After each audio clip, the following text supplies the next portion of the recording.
looking at the terms, this is historic. But this right here is the big number, 20%. Most importantly, revenue share is near 20% for the first time. Salaries are truly tied in a meaningful way to league revenue. All right, so let's take a look at this term sheet. Now, this is the first comprehensive revenue sharing model in women's professional sports history. Now, we already went over the maximum, average, minimum, but the key I like here is the rookie scale salaries are also increasing, but they will be adjusted to align with the new scale, which is excellent. Now, it does leave those middle of the pack players vulnerable, but a lot of them will be free agents next year or the year after. No one is on another 3-year, 4-year deal unless they're rookies. All right, and then looking at some of the benefits they got, they said they wanted to keep housing, and that they did. So the league does have to provide housing for players that are making less than $500,000, as well as chartered travel. Now, they did get them to agree to new facility standards, where you're looking at enhanced training and treatment resources. So when you think about leagues like Unrivaled that show that these players thrive with state-of-the-art resources and facilities, so I think that is a big win for them as well. And I think something that may keep coming up are the small market teams, or the teams that don't want to spend money like that. So when it comes to these standards, I'm interested to see what that is and how teams like the Chicago Sky, Connecticut Sun, and even the Atlanta Dream, like how much are they willing to put up for these new facilities willingly, not by force, because whatever the minimum is, I feel like those teams will try to attach to that. How can we build this team with the lowest amount possible? And the expanded team staffing goes along with that same idea. A big win for retired players that ties into the increase for 401k accounts and life insurance. Now, the extended family planning benefits is great because obviously this is a league full of women. I will be interested to see what that includes. I mean, we'll obviously hear about it at some point, but that's another win for the players to get those benefits expanded, as well as expanding the mental health coverage. Now, getting into the performance and award bonuses.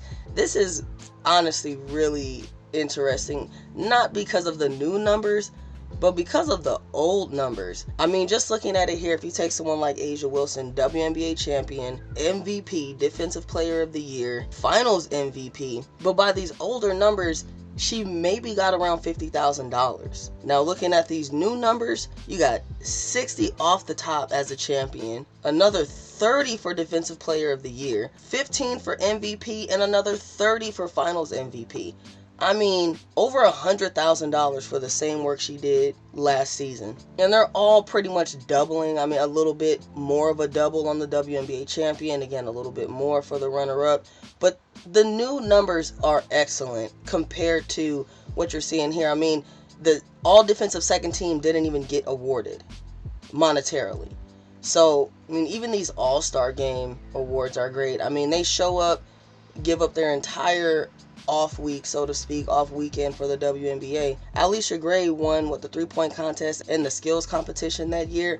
So from the WNBA, she got a little over $5,000. That prize money actually came from sponsors. Now, if she'd win those together, you're looking at $35,000, which isn't, something to laugh at, but it's better than they were getting for sure. And again, yeah, we know those bonuses will increase by a percentage, but it'll start in 2027. Now, the last few fun bits here, they did keep their 12-player roster, but they got 2 additional development players for their team. And the key part there is it won't count against the salary cap.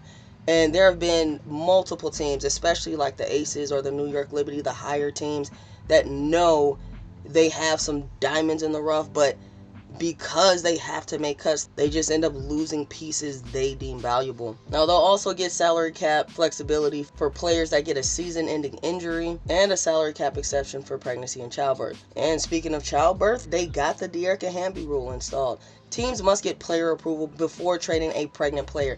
And that's just when Dearica Hamby got traded from the Aces to the Sparks during her pregnancy, or just during that time period. And then they also got this: players with 7 or more years of service cannot be designated as core players. The players definitely got some really big wins. There are some naysayers that say they probably could have got more on the salary end, or even some of these numbers increased even more. But the big win was the revenue sharing model.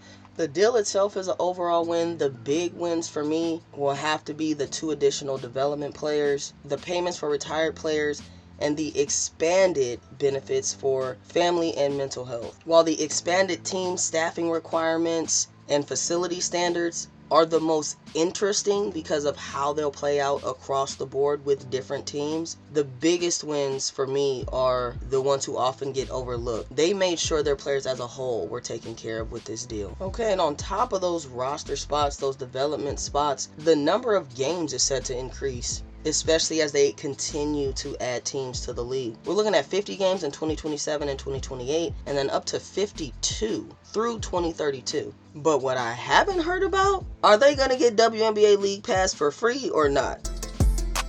Don't forget to like and subscribe, players.